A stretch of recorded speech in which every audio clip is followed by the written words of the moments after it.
Clip number 563۔ اس clip میں آپ قرآن پاک کی سورہ یوسف کی آیت نمبر 29 سے لے کر 31 تک کی تلاوت، ترجمہ اور تفسیر قرآن صراط الجنان سماعت فرمائیں گے۔ بسم اللہ الرحمن الرحیم۔ اللہ کے نام سے شروع جو نہایت مہربان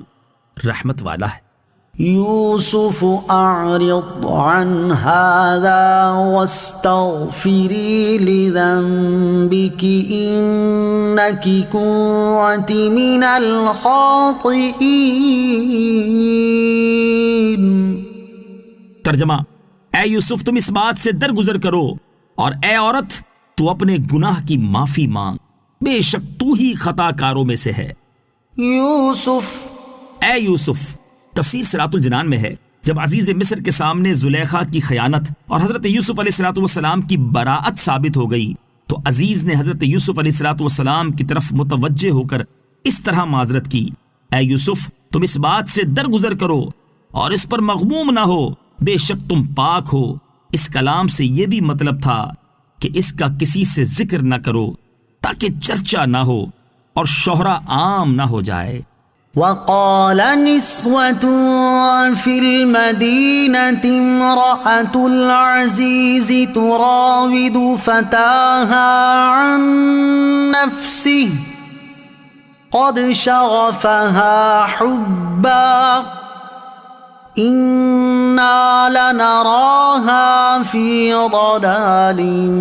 مبين۔ ترجمہ: اور شہر میں کچھ عورتوں نے کہا، عزیز کی بیوی اپنے نوجوان کا دل لبھانے کی کوشش کرتی ہے، بے شک ان کی محبت اس کے دل میں سما گئی ہے، ہم تو اس عورت کو کھلی محبت میں گم دیکھ رہے ہیں۔ وقال نسوة في المدينة، اور شہر میں کچھ عورتوں نے کہا۔ تفسیر صراط الجنان میں ہے عزیز مصر نے اگرچہ اس قصے کو بہت دبایا لیکن یہ خبر چھپ نہ سکی اور اس کا چرچا اور شہرہ ہو ہی گیا۔ شہر میں شرفائے مصر کی عورتیں زلیخا اور حضرت یوسف علیہ السلام کے بارے میں باتیں کرتے ہوئے کہنے لگیں کہ عزیز کی بیوی زلیخا اپنے نوجوان کا دل لبھانے کی کوشش کرتی ہے، بے شک ان کی محبت اس کے دل میں سما گئی ہے، ہم تو اس عورت کو کھلی محبت میں گم دیکھ رہے ہیں کہ اس دیوانے پن میں اس کو اپنے ننگ و ناموس اور پردے و عفت کا لحاظ بھی نہ رہا۔ فلما سمعت بمكرهن أرسلت إليهن وأعتدت لهن متكئا وآتت كل واحدة منهن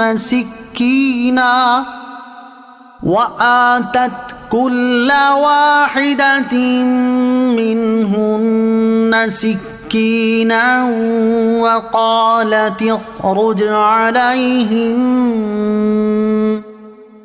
فلما رأينه أكبرنه وقطعن أيديهن وقلن حاش لله ما هذا بشرا إن هذا إلا ملك كريم۔ ترجمہ: تو جب اس عورت نے ان کی بات سنی تو ان عورتوں کی طرف پیغام بھیجا اور ان کے لیے تکیہ لگا کر بیٹھنے کی نشستیں تیار کر دیں اور ان میں سے ہر ایک کو ایک ایک چھری دے دی اور یوسف سے کہا ان کے سامنے نکل آئیے۔ جب عورتوں نے یوسف کو دیکھا تو اس کی بڑائی پکار اٹھیں اور اپنے ہاتھ کاٹ لیے اور پکار اٹھیں، سبحان اللہ، یہ کوئی انسان نہیں ہے، یہ تو کوئی بڑی عزت والا فرشتہ ہے۔ فلما سمعت بمكرهم،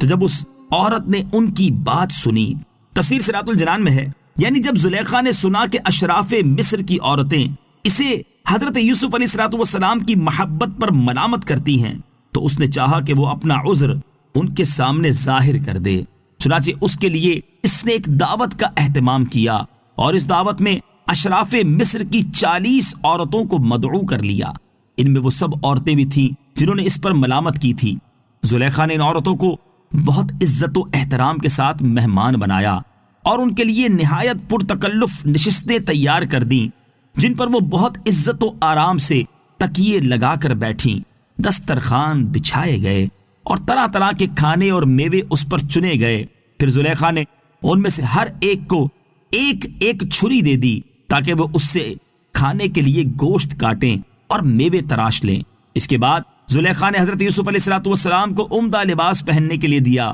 اور کہا، ان عورتوں کے سامنے نکل آئیے۔ پہلے تو آپ نے اس سے انکار کیا، لیکن جب اصرار و تاکید زیادہ ہوئی تو زلیخا کی مخالفت کے اندیشے سے آپ کو آنا ہی پڑا۔ جب عورتوں نے حضرت یوسف علیہ السلام کو دیکھا تو ان کی بڑائی پکار اٹھی،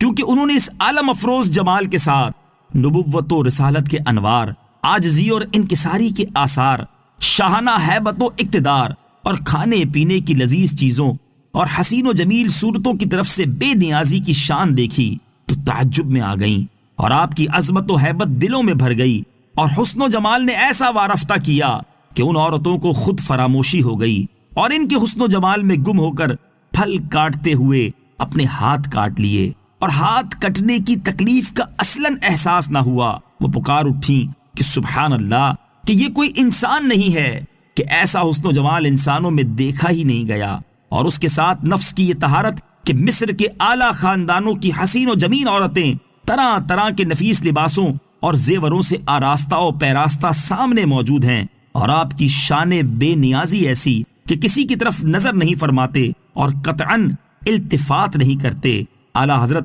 امام اہل سنت رحمت اللہ تعالی علیہ اس واقعے کی طرف اشارہ کر کے بڑے حسین انداز میں شان مصطفیٰ صلی اللہ تعالی علیہ وآلہ وسلم بیان کرتے ہوئے فرماتے ہیں، حسن یوسف پہ کٹیں مصر میں انگشت زنا،